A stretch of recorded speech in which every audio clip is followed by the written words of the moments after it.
Okay, YGU here. Here with another deck profile, and can you explain yourself? My name is Randy. I'll be doing a deck profile on Project Diva. This is mostly a Hatsune Miku build, or as my friends like to call it, the 50 card waifu deck, the 50 effect wizard deck, 50 copies of the card, whatever. Of course, it's the only thing that's legal, but let's get on with the deck profile. Yeah. So for my level zeros, I have 4 of Hatsune Miku's silent voice. What she does is, on call, pay 1 stock, top card in clock, search for a level 1 or lower music character from my deck. She's a must-have in this deck because it searches for your most important key cards, especially level 1. Okay. Now for my next, I play 4 Hatsune Miku Layered Envy. This is a blue card. What it does, it's a character mill runner. Basically what it is on call, or during my opponent's attack phase, at the beginning, I mill the top card. If it is a character, I would move it, but only if it's in front row. But the main reason that this card is on my deck is because it's one of the few. It's the blue character that is a must-have when you put it into clock, because there's only 3 different cards that I run as blue. So this is a must-have. So the deck's mainly green. Yes. Okay. Let's get everyone to know. Yep. For my next level zeros are 4 of my Hatsune Miku Ultimate Miku. That's a brainstormer, right? Yeah, this is a brainstormer. What it does is, if you know what a brainstormer is, it's top 4. For each climax hit, I salvage a character. And another effect is when a climax is placed in my climax zone, choose one of my characters and gains 500 to end of turn. Okay. For my next level zeros, I have ran 3 of this Hatsune Miku. I forgot what the name is. Well, let me explain what it does. This is mostly a tech card because what it does is, if it's the only character on my field, it gains plus 2,000 continuous. And also another effect is, during the beginning of my opponent's encore step, I discard a climax. I search my deck for a level 0 lower character and call him to field. So this is mostly mainly if I want to fish out, say this card. Okay, so just to call it in case you don't have it. Yeah. On play. Okay. Yeah. That's good. For my next level, I run 2 of this. Hatsune Miku Raspberryism. What it does is, on call, I discard a card and I place the top card of my deck into clock. I search my deck for a climax and add it to my hand. Oh, wow. This is pretty good for especially late game with my climax combos, which I'll show you later in the video. Sure. And for the last of my level zeros, I run 2 of Hatsune Miku Lollipop. This is just as a tech card, because what it does is, on call, choose any music character, including yourself, and it gains plus 15 to end of turn. Okay. Now on to my level 1s. I run 4 of Secret of X Hatsune Miku. What this card does is, on call, I discard a card, I choose a character from my clock, I add it to hand, then take the top card of my deck into clock. This is pretty good for cleaning your clock or getting something you need from your clock. But the other purpose for this card is also a beat stick, because on attack, for every other character on the field, it gains 1,000 power till the end of that battle. Okay. Now for my next level zeros, level 1s, is Hatsune Miku Sea Lily. Okay. Because what this card does is, on call, to put the top card in your deck, I search for an event, which with this card is a level 2. So what's your salvage? I salvage. Oh, okay. I salvage this event, which I'll explain later what it does. And it has another ability on attack. I choose another character. For every other character in the field, that character gains 500 for each other character. So it can give a max of 2,000 for its ability. Gotcha.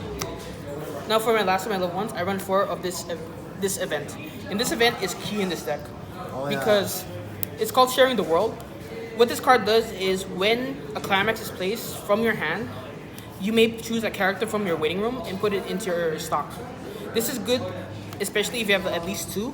It hyper compresses and you have stock for especially late game.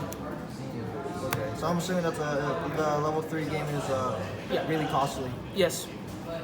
Now on to my level 2s. I only run 1 level 2 as a tech. What this card does, when it's reversed, if its battle opponent's level is higher than my opponent's actual level, it's clock. Oh, it's a heal clock. Yeah, heal clock. Okay. Yeah. I only run 1 up because this is good against early callers. Oh, okay. Now, Good tech. for my next level 2 is an event. It's called Tale of the Deep Sea Lily. What this card does is this: I can play this if I have a character on the field.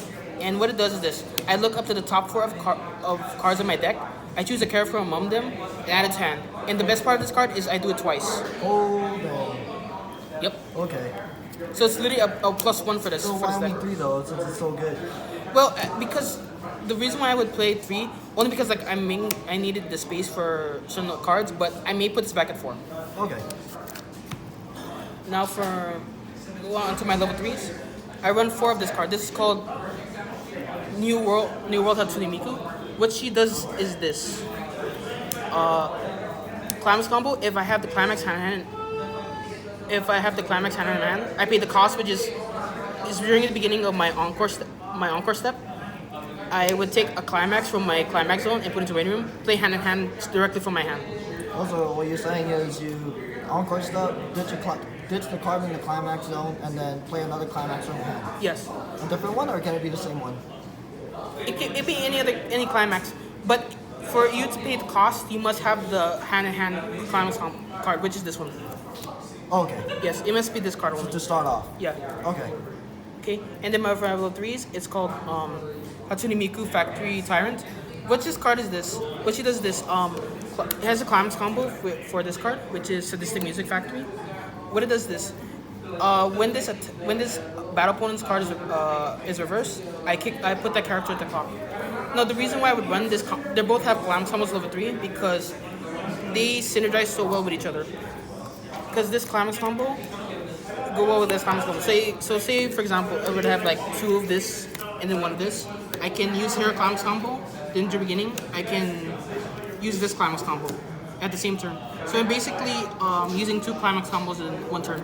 Oh, okay. And what's also good about it is because this procs even from her effect because it requires only a climax to play from hand. It doesn't matter what step it is from. Oh, so what you're saying is that imagine you have like 2 in the memory, pretty Yep. much. When you do the hand to hand, Yep. the level 3 combo, Yep.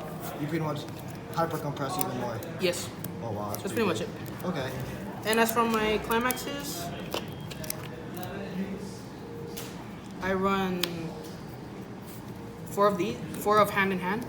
They're the same card, just a different art, and 4 of Sadistic Music Factory. As you notice, they're all gold bars because you really need at least these climaxes in your hand by next turn because if you want to play your climax combos late game, these are a must-have. So, have you ever had the problem where you just keep gold barring the whole game? It has happened. It has happened. I'm not gonna deny that. It has happened where I've gold barred too many times and I've lost games because of that. But overall, this deck works perfectly fine. Yeah, it works perfectly fine because it's an interesting concept in where like I can really do a lot in just my late game, in my level 3 game. Okay, so that's Project Diva. Yes. Any last words? Well, I want to say is like, hey, have fun. If you want to have your own build for any deck, or especially this deck, I would like to see it. And hopefully I can see what other players would contribute to this. Okay, guys. Comment, subscribe if you want to keep up with our content.